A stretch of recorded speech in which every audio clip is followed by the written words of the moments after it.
All right, I think we're live.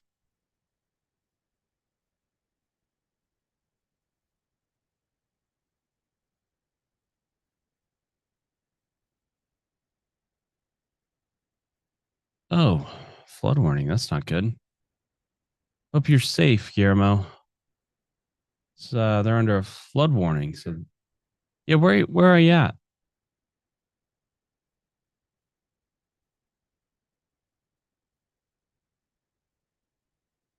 Morning, Krish. Oh, Texas. Interesting. Always something. Well, yeah. We've had two tornadoes this year. It's just rare.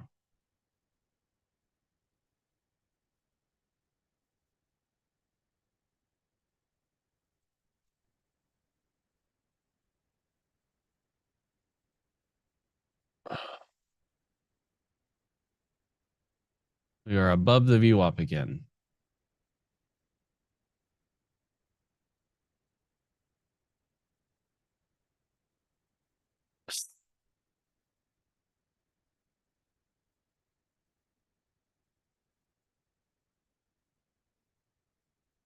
Alexa's telling us it's lunchtime.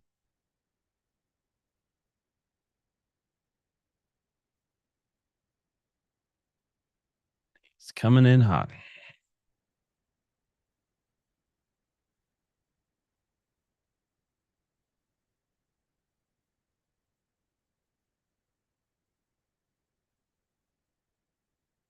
Uh-oh.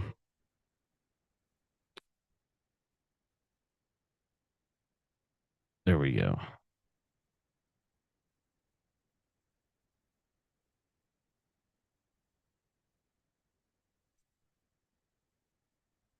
think the food is ordered. That's right. He's coming.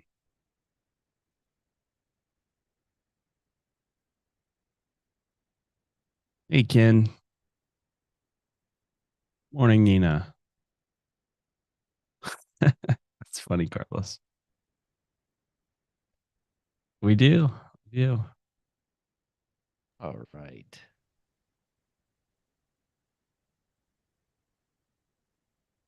Okay. Good morning, everybody, or almost afternoon. I hope everybody's doing well. Can you make sure everything went out, Matt? All the accoutrements? Yeah, I don't. Oh, yeah, the VA. Yeah, that went out. The Telegram went out. telegram went out. I guess it's just early. Thanks, guys. Thank you. I try to wear this shirt once or twice a year during this time of year, obviously. Let's say hello to everybody. Sorry, my energy level's a little down this morning. Clement, good morning. Brian, good morning. Robert, good morning. Krish, good morning. Mary, good morning.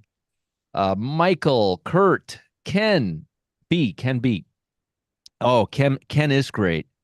Oh, I always tell you, Ken, I always tell everybody here, you already posted it for everybody. It's great stuff. It really is. It's worth going in there. Uh, Cam, Cam has you guys covered. He knows what you want and he'll give it to you. BB, good morning. I hope you are doing well. It's 11th hour of the morning to you all. Yeah, it is, Dom. And G, your waste from spring, you will be fine. Angie, I hope you are well. You are in Texas. Good morning. Made money on Jack and okay, good. And Amazon. Steve, good morning. Brendan, good morning.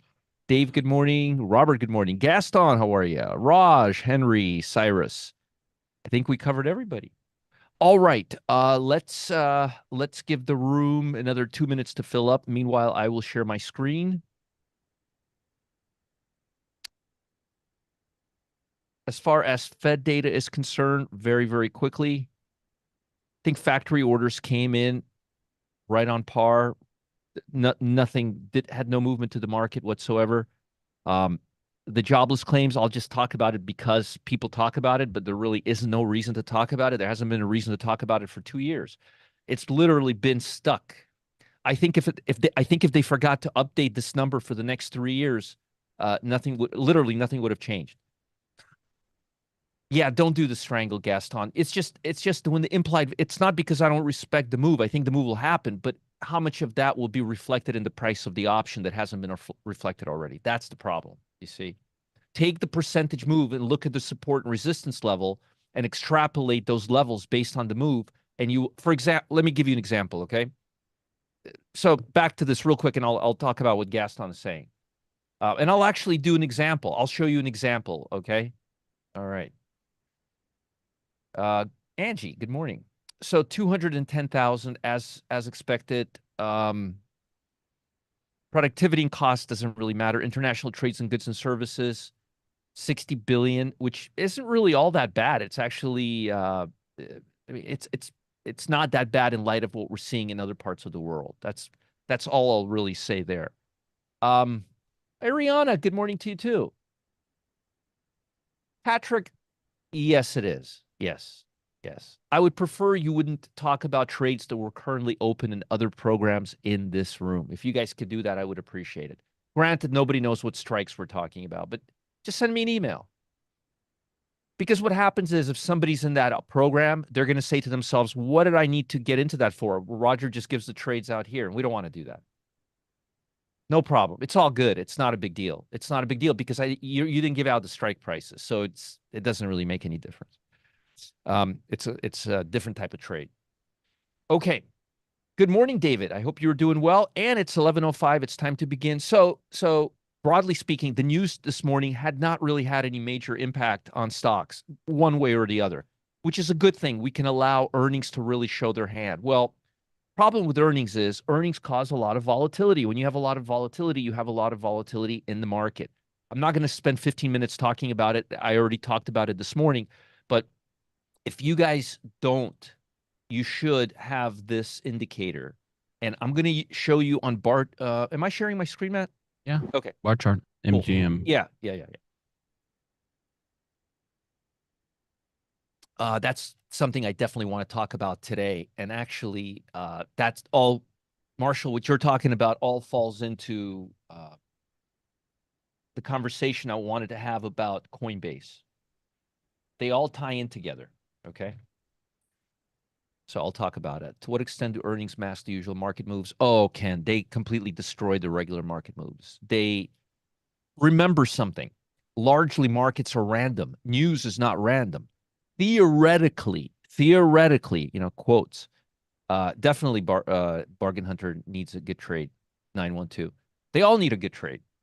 But let's get back to what I was saying.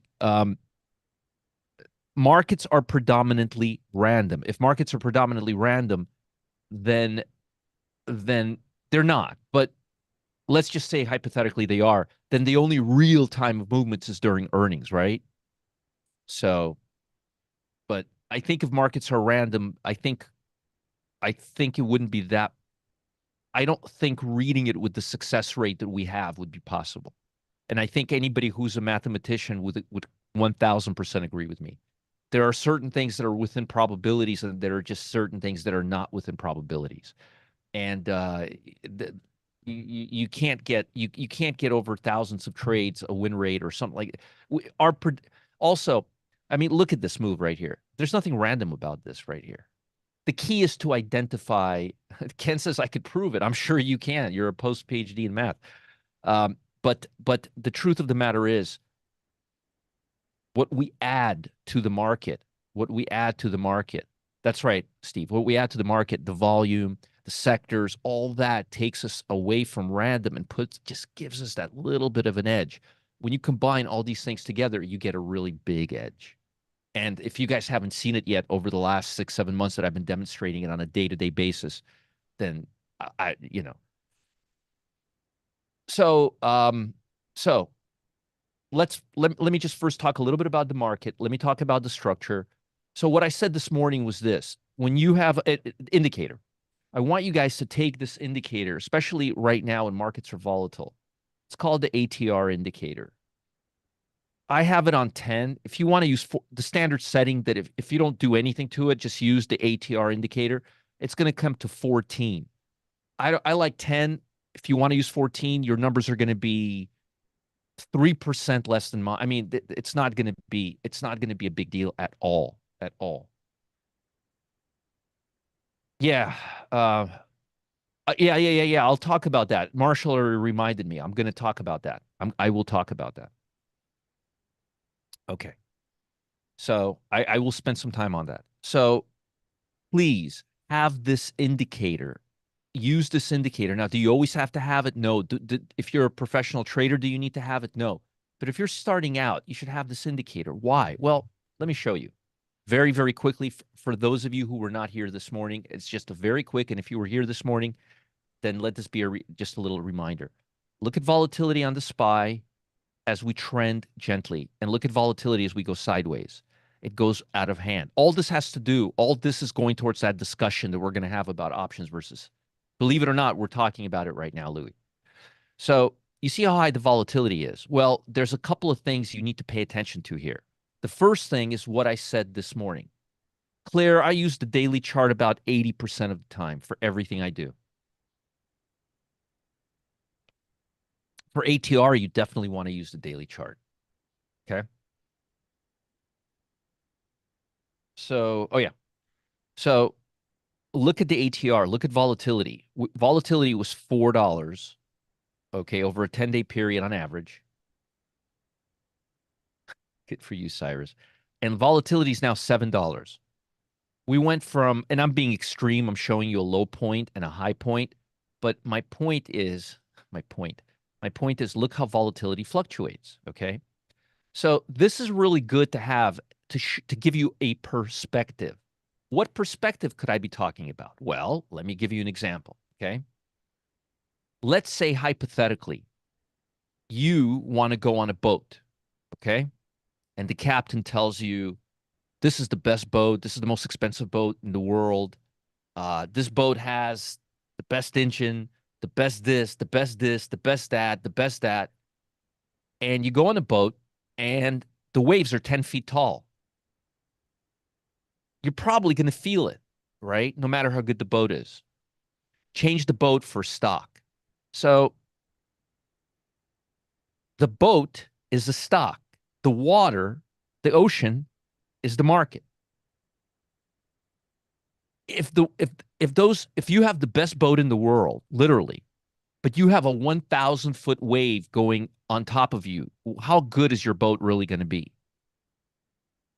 What does this have to do with the stock market? Well, think these are waves. These are the size of waves. The waves now are about, I wouldn't say twice, but I would say three-quarters easily. I can live with saying three-quarters. The waves right now are three-quarters bigger than they usually are. So let's say usually waves around this time of year are 4 feet. They're 7 feet. Okay? Few things you should be mindful of. Okay, a few things. What happens with volatility? So how does this impact the market? So now you see it, now you know it, now you understand it. What's in it to you? Okay, well, a few things. Your option premium literally almost doubles. Moreover, when you have high volatility, the market maker doesn't know where the hell the next move is going to be, down or up. He widens the spreads. Point is, you're dealing with it's like trying to scratch your head and having a helmet on top. But the helmet usually is this thin. Now the helmet is this thick. Do you see the problem? It makes your job much more difficult. You end up overpaying for the options. You end up having too much of a spread, and you have to be right much, much faster. Okay? So implied volatility on the overall market, not just on the stock, is very, very important. First of all, let's say you have a $100 stock and volatility on the market is now $7 instead of, let's just say, $5, okay? Well, let's say that $100 stock daily fluctuates $2. Well, now it's going to fluctuate maybe $3.50, $4. And remember, it doesn't have a grounding effect like the QQQ, which has 100 different assets that go into opposite directions. So a rule of thumb is if the volatility is twice what it is on the QQQ, it's probably going to be 3 times that on the asset because the assets don't have a grounding effect. And you all have been to my webinars. You know what a grounding effect is, right? Everybody knows what a grounding effect is. We've talked about the grounding effect. If you have 15 ETFs going up, 15 stocks going up, 15 stocks going down, they'll ground each other. One stock doesn't have a grounding effect. So you've got this boogie board, and imagine the boogie board just is sitting there in the ocean, and you have huge waves, and then you have small waves. Do you think the boogie board's going to move in reaction to the waves? It's called physics. Of course it will. So please, please, please consider when you're trading stocks and you're saying, "Ooh, wow, this stock is moving $5. It usually moves $3. I'm getting nervous." Well, two things. It's a double-edged sword. And two, volatility on the market is high. This is not abnormal. If volatility was low and this stock was doing that, then it would be normal. So you gotta add that into account. Exactly, Ken. That's exactly what we're talking about. Dave, when volatility goes up, it's not the sense. No, what you're saying is not correct. What you're saying is not correct. Sensitivity of the option is delta. What goes up is the implied volatility, not the sensitivity of the option. The sensitivity of the option does not go down. Gamma and delta do not decrease when volatility goes up. That is an incorrect statement. But volatility does go up, and implied volatility can triple the price of the option, potentially double the price of the option. Implied volatility is just whatever folks think the option will be worth because it's moving, but actually it increases the sensitivity, the delta. Because if the option has a volatility of 70, there's a 70% chance it's going to get to its strike price, which actually increases your delta. I just want to be super clear, Dave. That's all. I just don't want people thinking that it does it in an indirect way. So you are correct, but in an indirect way.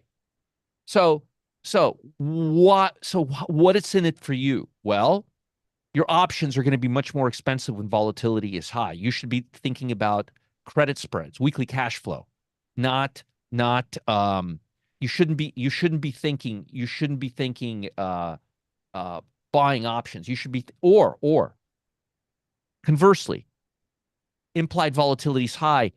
Don't go out of the money. Don't be a schmuck and buy 0.30, 0.40, 0.50 delta options. You're just buying implied volatility. You want to avoid that?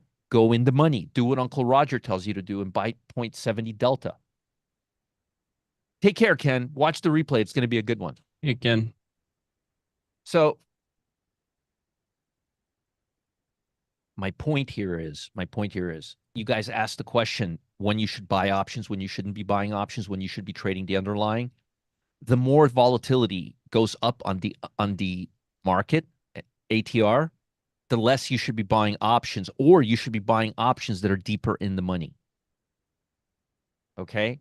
So I wanted to make sure you guys understand that. And your expectations should change because the ATR of the market is changing. Let me give you a real extreme example. Let's say we're looking at Apple, okay? And let's say Apple moves $5 a point. Does your default option chain include implied volatility? I believe it does. I don't really look at it. I don't need to look at it because I know that volatility because I'm looking at the stock.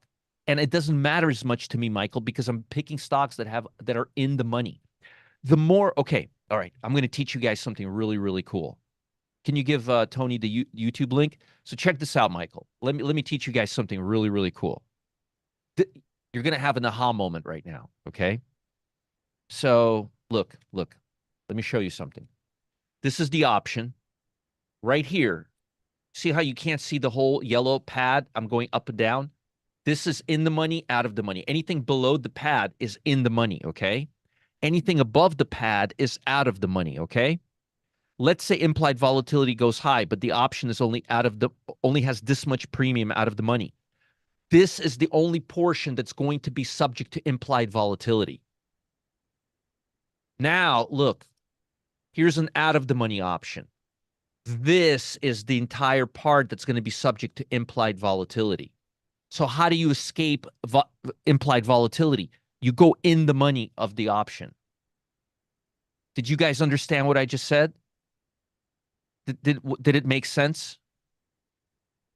The part of the option intrinsic value, right, is not really part of the option. It's part of the stock. Part of the option is what's outside. Okay.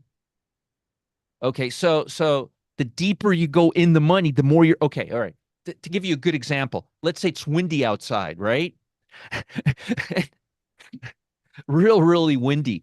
And you stick your head out this, you've seen them in the movies, right? You stick your head out this much just to go, and it's like, but you don't feel anything, right? Because it's just this much of your hair. But what if all of you were out there? You fly away, right? That's kind of yeah, the greater the implied volatility, the greater you need to go. You go in, it's like a cave. You escape the implied volatility. So the lesson here is always listen to Uncle Rogers and buy 0.70 delta options because they're in the money. Number two, number two, try to stay away from options as much as you can and buy stocks because the spreads get wider and generally speaking, the implied when the markets get volatility like this, trading action becomes sloppier. When action becomes sloppier, market makers don't know which way to price your options. All right. Hopefully that clarified that. Thank you, Michael. But I wanted you guys to understand how it works. It's literally like being in a cave and then just coming out for air. And you get, yeah, you can't, if you buy an option for $20 and it's deep in the money, your implied volatility is not going to go higher because you have nothing to there's nothing to imply on the option. You're already in the money. What does implied volatility do? Speculates, is the option going to be in the money at expiration? Is the money option going to be out of money? There's a peanut gallery, right, on both sides. And one is saying the option is going to expire worthless, and the other side is saying it's going to expire in the money. That's the only options, right? Those are the only two choices. So why would implied volatility go up on an option that's already in the money where it's already in the money? You already know it's in the money. You already know it's going to expire with value. So good. I want to make sure you guys understand. Sometimes talking about it from a practical perspective makes people say, oh, I understand. See, there's certain, like, for example, people ask me, can somebody exercise an option against me a week before expiration? How much is your option worth? It's worth 30 cents. Well, why would they exercise your option if they can just go to the supermarket and buy the stock at the market and not pay the 30 cents? That 30 cents, they could just liquidate the option for 30 cents and subtract that from the option that they buy. Once they understand that, then it's like, oh, now I understand it. No one's going to want my option. It has value. So sometimes you understanding these things kind of can look, this business is hard enough. If there's rules that are like always guaranteed to occur, you take them and you go with them. Like implied volatility that can't rise on an option that's in the money because there's nothing to speculate on. Doing the in the money option does it reduce the effect of volatility? Doesn't doing spreads also help reduce the well, yeah, because both options, yeah, old Bob, because the more out of the money, the more implied volatility it has. It's exactly what you just reinforce. You're just saying exactly what I'm saying the other way around. The more you go out of the money, the more implied volatility you have. So, this option's really expensive. It's got 40 implied volatility. Yeah, but so does the option that you buy and sell. And you're selling the one that's further out of the money, which is made up of thin air. It's all implied volatility. It's just speculative value, not intrinsic value. There's nothing to speculate on intrinsic value. What do you speculate on? That's what it is. It is what it is. So yes. Thank you for saying and expanding what I just said. Yes, you're 1,000% correct. What do you buy the option that's closer to the money and you sell the one that's further out of the money. So if you have high implied volatility, the one out of the money is always going to have higher implied volatility. Yeah, good, very good point. Which is why debit spreads sometimes aren't that bad when you have high implied volatility. But again, buy the option that's 70 delta and sell the garbage one that's full of nothing. Now you guys get it. All right. So let's finally, after 23 minutes, it's funny. I've talked about the markets for 23 minutes, but I haven't talked anything about today's price action. Okay.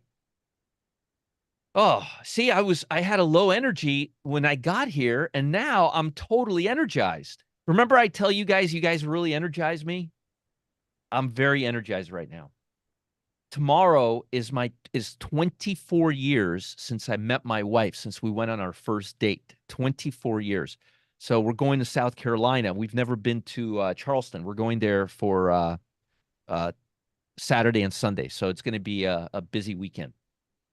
How did we meet our grandmother? Our grandmothers knew each other from Ukraine, and they kept in touch all the ways here, and because they lived in the same city.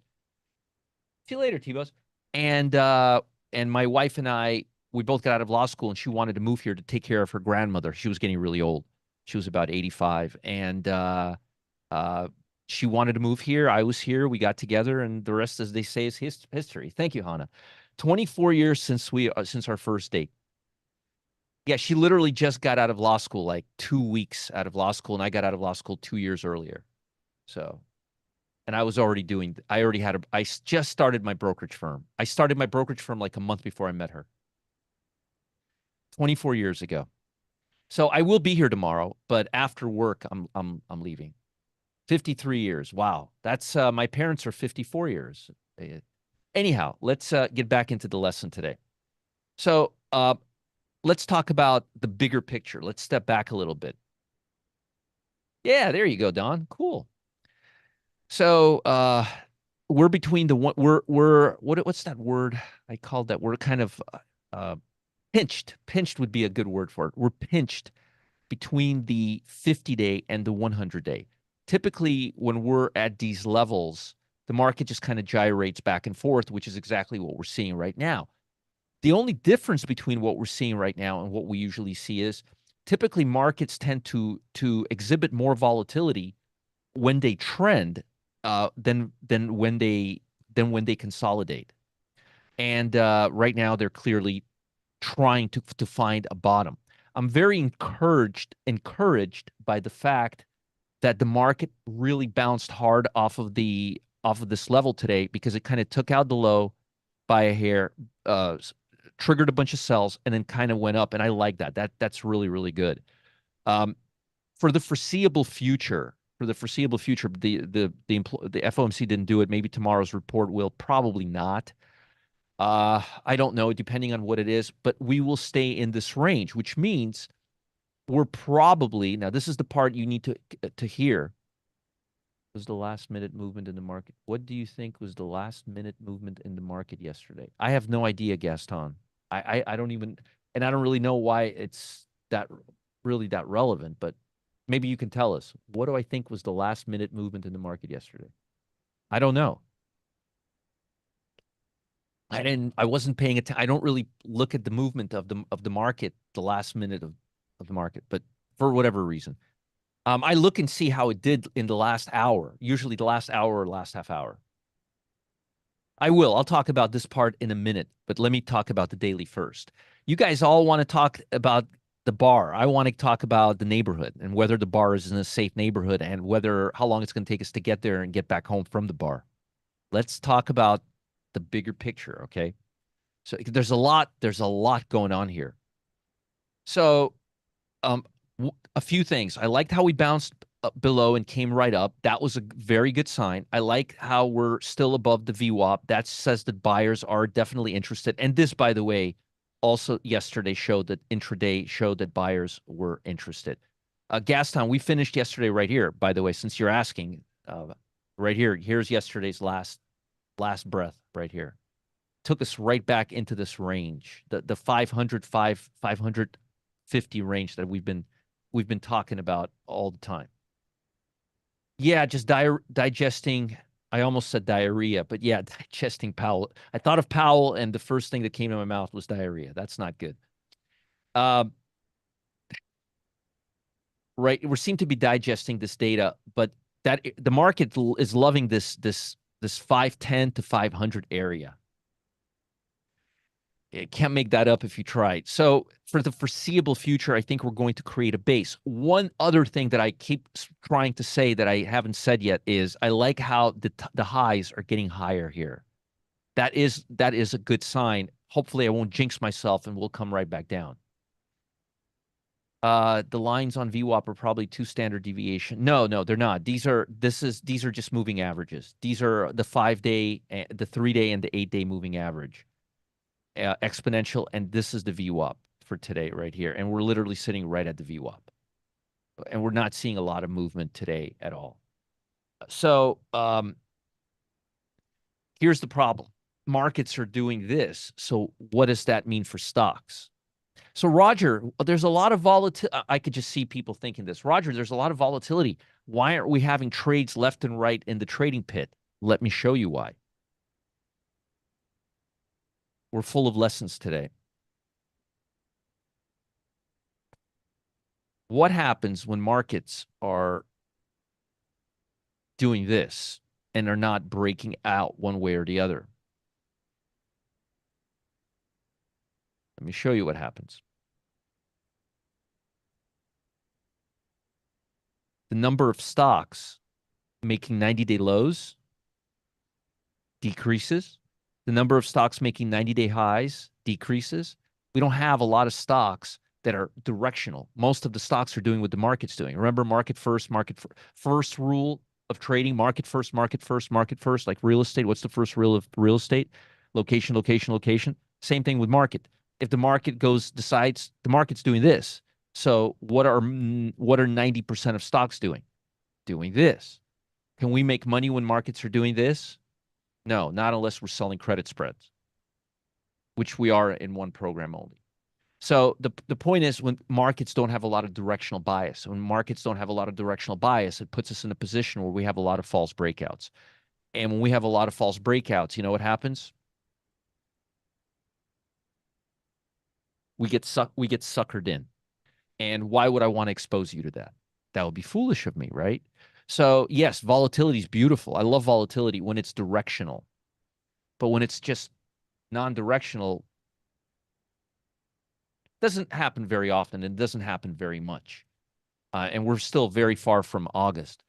Uh, but I'm just trying to teach you market dynamics, folks.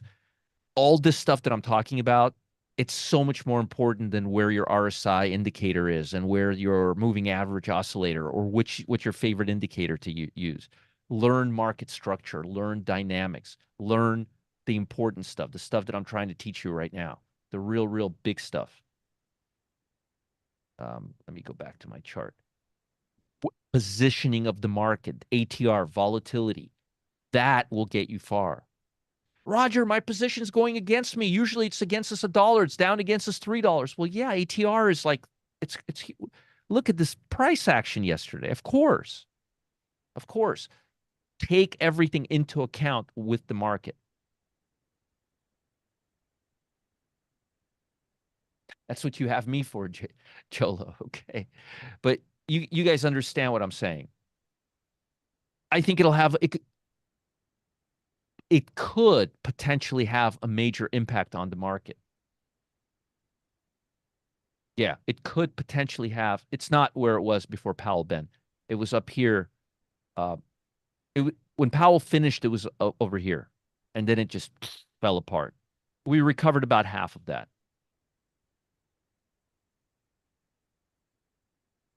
No, the market. I was watching the market and listening to Powell. The market really didn't drop that much when the market was actually pretty supportive, but then started peaking out and then started dropping right after he left. It really wasn't dropping much when he left. I'm just being very straight with you. I'm telling you the truth. Okay. So thank you, Gaston. Yeah, how is that? How is that? Let's take a quick look. How is that Neo doing? I gave you guys a free trade yesterday. Yeah, it went up. Good. Good. There you go, Brett. There you go. Neo's still moving in the right direction. Okay. So now we know where we stand. We know exactly what the market's doing. Because the market's doing that, we need to find stocks that have really high volume. If the volume is not unusually heavy, it's not going to be pretty. Something.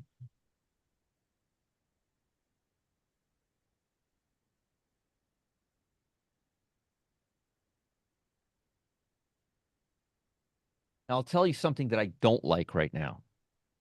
Uh, good, good. I'm glad you guys made money. See, I told you I'd give you a free trade yesterday. We were in that class. So just heads up. This is Cuervo. Have you guys ever heard of this company before? There's a lot of folks who made money in the Neo, the free trade I gave them yesterday. You may want to copy that. So, do you guys know what this company does? Ben says yes. Does anybody else know what this company does? I've been talking about it for years. Thank you. They make chips for the iPad. Oh, now everybody wants to know more about it, right? And look what happened today. Now, does that mean it's going to be bad for Apple earnings? I have no idea. I'm not the only guy in the world that knows that Cuervo is dumping right now, and oops, and Apple is just kind of sitting there up 2 and 3, up over 1%. But they make chips for iPad, so just FYI, okay? Just be careful, please be careful. Okay. I expect Apple to move, and I expect the employment report to move in the future, Cyrus. Now let's talk about stocks that we're looking at right now, shall we? Gaston, usually I remember trades that I give you guys, even the bonus trades. I completely forgot about I totally forgot about Neo. Like it never existed. So I appreciate you reminding me of that. When I say I'm not going to track it, I guess I really mean it sometimes, right? Okay, let's do the short side first. And I'm looking for a short right now, so this will be very instrumental for me.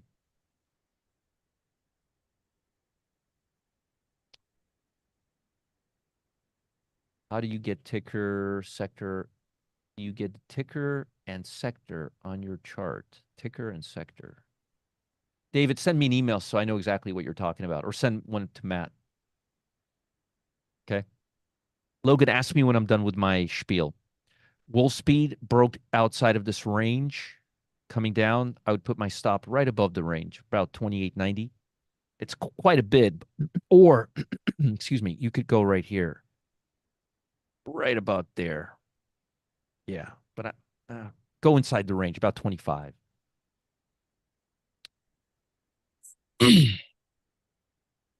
Matt at rogerscott.com. We're doing the put side right now. We'll go 22 days out because we can, and volatility is really high. We're going to go in the money, nicely in the money. Thank you, Matt. Yep. We're going to go to the 74 delta, 26 put. Look, no volume, and the spreads are just fine. Look here, it's got 12 contracts, and the spreads are crap. So anyway, right here, 26 puts, 73 delta, May 24th.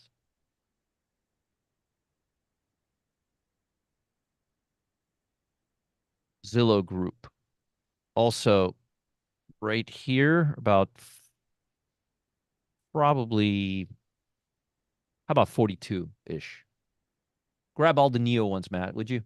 Yep. Thanks, PM. 15 days out, we're going to go to the 97 put, which is at 45, and we'll avoid 99% of all the implied volatility.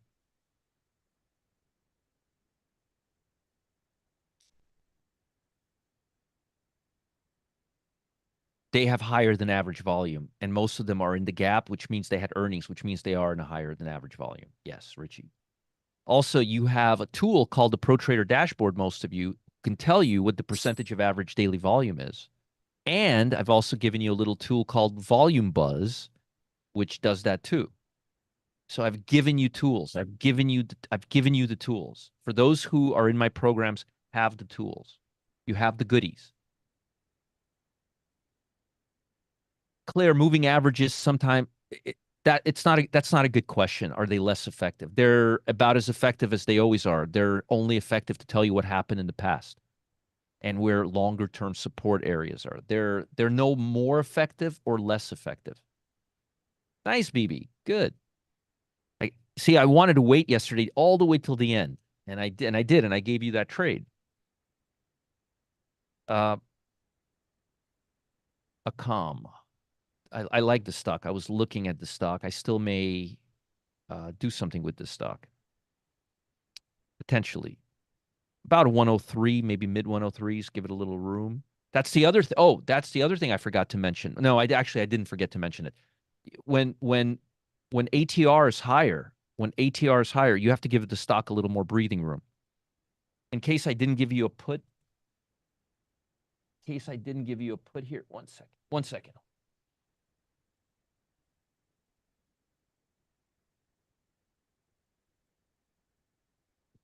In case I didn't give you a put here, we would go right here to the 97. 45 put, yeah. Your stop loss right here, about 103, mid 103s. We would go 22 days out. We would go to the 73 delta, to the 101 put. MCO, Moody's. Now, this is not a good thing, but I would wait on this. I would wait. I want to see a real breakdown. I don't think this is sufficient enough because Moody's can really go, like really go. So let's wait. Diamond Mortgage? No, I don't know what I don't know what a Diamond Mortgage is. Don't know what that is. No. TXG. I gave you the stock several times over the weeks. Oh, the Diamond Meeting. The Diamond Meeting. Yes, that's a meeting we're going to have for folks who have alt lifetime members. I think the day is going to be May 17th or 18th. Don't quote me on that. Somewhere around there. Sorry, I didn't get what you were saying, Brett. The stop loss would be right here above this pivot. You would go to the 74 delta, which is the 30 put right here. In Richie, it's not how far you go out of the money. Going further in time only increases your implied volatility because it gives investors and traders more time to speculate. Implied volatility is based on what is there for investors and traders to speculate on. The less time, there's less things to speculate about. The more in the money, there's less things to speculate about. So it's more a function of going in the money. Going further out won't really help with implied volatility. We need more volume today, period. Everybody's waiting for Apple and for employment data to be the tiebreaker. So I gave you the option there. DRI. Oh, this is a beauty right here. What a beauty. A little note here.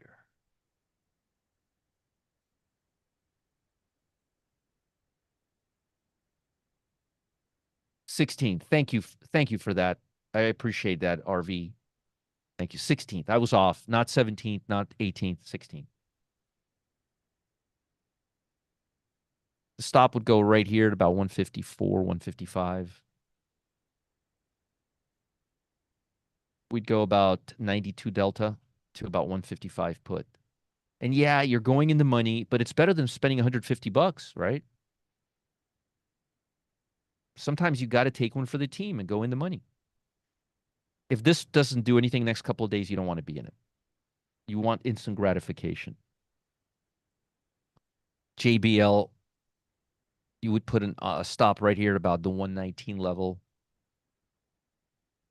And we'd go 15 days out. We would go to the 73. We would go to the 120 put right here. All right. That is the put side. I wanted to give you this stock too, again, but I'm not really loving how it's actually I am liking how it's moving. No, I will give you this stock, pizza. 64.80 right above this gap. 83 delta, 62.50 right here. Modi, we're not going to send you the replay, but what we will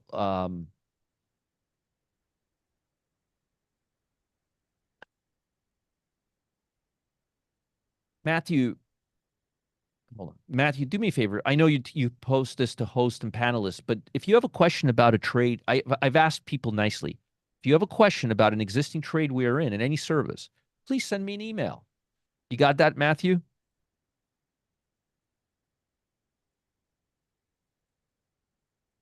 Thank you. Modi, here's a YouTube channel. You can pause, rewind, go back, do whatever you want to do. It's all there. But at least you did it privately, Matthew, and I appreciate you doing that. Yeah, that's about it, Richie. It's all good, Matthew. You did it privately. It's all good. Discretion is key. See, but told you to stop here, told you the option here. Now, let's talk about the long side. The long side doesn't look that fruitful right now. It really doesn't. I couldn't find anything that I got that excited about, tr truthfully. Yeah, sounds good, Carlos.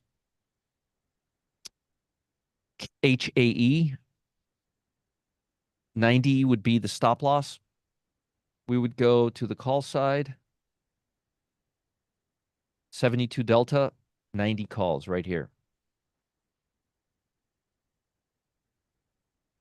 Next one, DVA, about 136. Love to see a couple of upsides. Pod, go to your members area and hit the red button in your members area, and a Zoom will open up with Cam. He's there between 10 and 1 p.m., so you still have an hour and 20 minutes. Cyrus, it had earnings. I usually wait a day or two, but that is a very nice stock right now. Earnings, though, that's the only problem. Stop loss right below this pivot, right at the 8-day EMA, about 136. 15 days out, 85 delta, 135 call. Interactive Broker gave you the stock several times over the last few weeks. I did. I know I did. Stop loss would be right there about 114-ish. 15 days out, 80 call, 115 strike.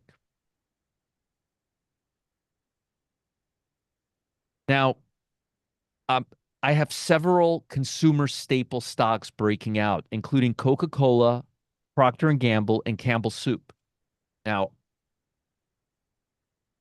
I'm not going to give you all of them. What I'm going to give you is XLU, which tracks all of them. Okay. So I think if they're going to go up, I think this index is going to go up. And it may be a good index if tech keeps going down and we break that magic 500 level on the spot. All right. So 65, high 60, high. Yes, Mike, and utilities too, by the way. I was just telling Matt, consumer staples. Matt, wasn't I telling you you may You want to go were. long consumer staples and utilities? Mm-hmm. I did. I told him that this morning. 65.90. Good call. I mean, good find and good call, Mike. 15 days out, 76 delta, very cheap, 66 call right there.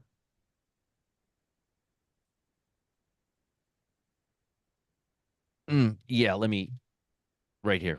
Sorry. I gave you the other one first. I just gave you utilities. This is consumer staples. I'm about to give you this one. Your stop would go right here, 74.60. 15 days out, 80 delta, 74.50 calls. So I'll go through that again just to make sure we're not confusing anybody. XLP, right below this level right here. If you want to be extra safe, go right here, 74.48. 15 days out, 80 delta, 74.50 calls. XLU, which I also like. These are defensive. Defensive. They will only go up if tech continues cooling off. 65.80. Yes, Sean. 22 days to go. 72 delta, 66 calls. No problem. Has the market, let me just see some. The market feels like it just died off, right? It's not doing anything. Yep, died off completely. Welcome to lunchtime. Next one, VITL, Vitel. Nice trend. Your stop would go right here at about 25.80.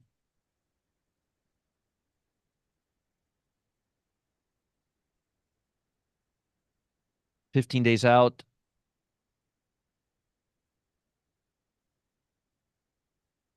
99 delta, 25 call. Let me just check something here. This Radnet, never traded this stock before, but it looks very good. It does look very, very good. One of the reasons why it looks good is because you have a strong area of value here. So you know that if it breaks or comes back into this value, there's no need for it anymore. You want to see literally, takeoff here. And I like the Hakanashis here. Right there, you have a first candle right here, flat bottom candle right there. Your stop would go right here at about the 46.30 level. The options are actually right here. RDNT 50 calls. That is all Uncle Roger has for you today. Now, Matt, do seasonality. Take us through it. I'm curious to know where we stand, okay? Sounds good. Oh, and if you haven't got that, if you haven't seen that program yet, uh, give you a replay link real quick. Go ahead, Matt. You take over. I'm just going to post a link. Okay. Yeah.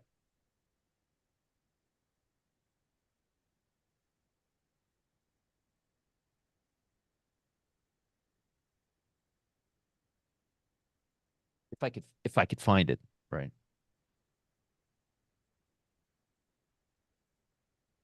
There it is.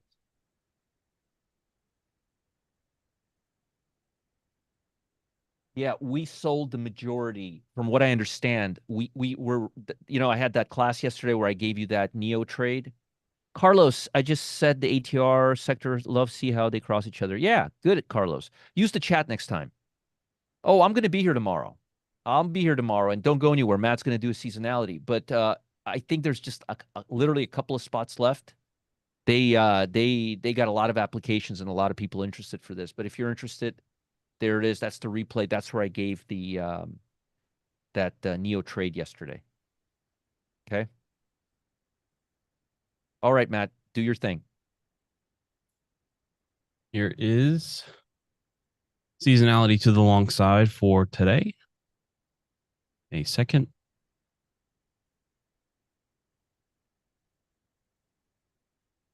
Right here, consumer staples maintaining strength. Tech was, I believe, on the cusp of being okay yesterday, but wasn't great. It's gotten a little bit stronger today. Basic materials, and we've been watching. It's been really strong. Profit factor's a little lower today, but overall not too bad. And healthcare really fell off.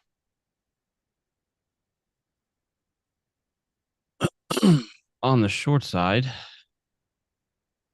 you've got healthcare, consumer discretionary, and financials. Decent numbers, not awesome. And on 10-day hold, consumer staples still look pretty strong. Everything else looks neutral to maybe a little weak. We go back to the long side.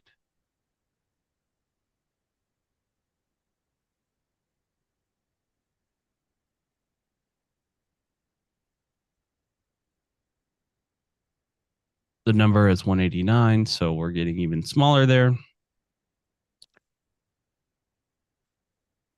Quite a few consumer staples up here that might be interesting. Pepsi, Kraft Heinz, they've been GIS. They kind of look like they're starting to make a rotation, but we'll see. Uh, Honeywell looked terrible yesterday, so we throw that out. But here's a great one: waste management. Wait, let me make sure I'm not. Make sure that I didn't fall off a cliff the last 2 days.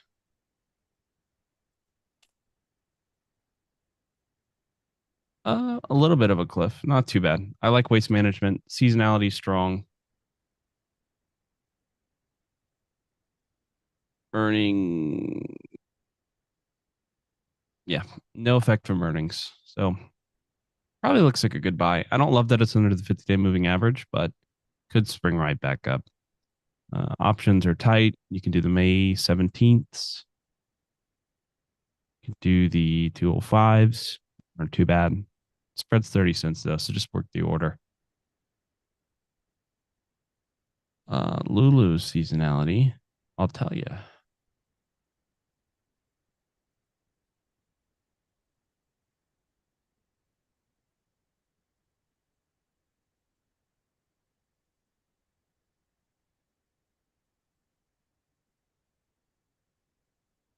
Very bad. In fact, let's check the 10-day hold. This is sorted.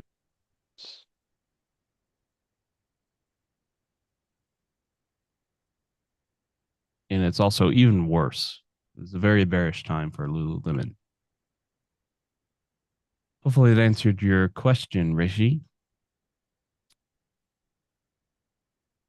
Short side, also small, 132. Nothing really to see there. A lot of consumer discretionary on here, though, especially right at the top. Consumer cyclical is consumer discretionary. It's just a different way to say it on here. And 10-day hold, really looking small. And what's at the top? A lot of consumer staples.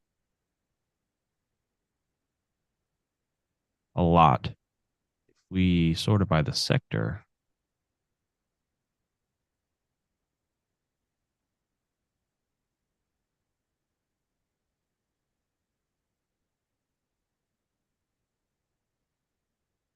half are moving up.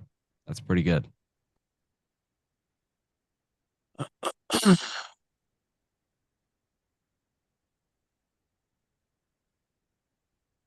Just browsing the sectors real quick. Yeah, consumer staples definitely the strongest proportionally, by far, actually. Well, that's perfect timing, Ann, because that's all I got. And a lot of consumer staple stocks are on the move, as I mentioned, Coca-Cola, Campbell's, and Procter Gamble, in case you're looking for individual stocks. Energy stocks, higher profit factors, so decent, but not amazing seasonality. Whoever asked me that. Lisa did. All right. I'll see everyone tomorrow. Bye, guys. Take care. Have a great Bye, day. everyone.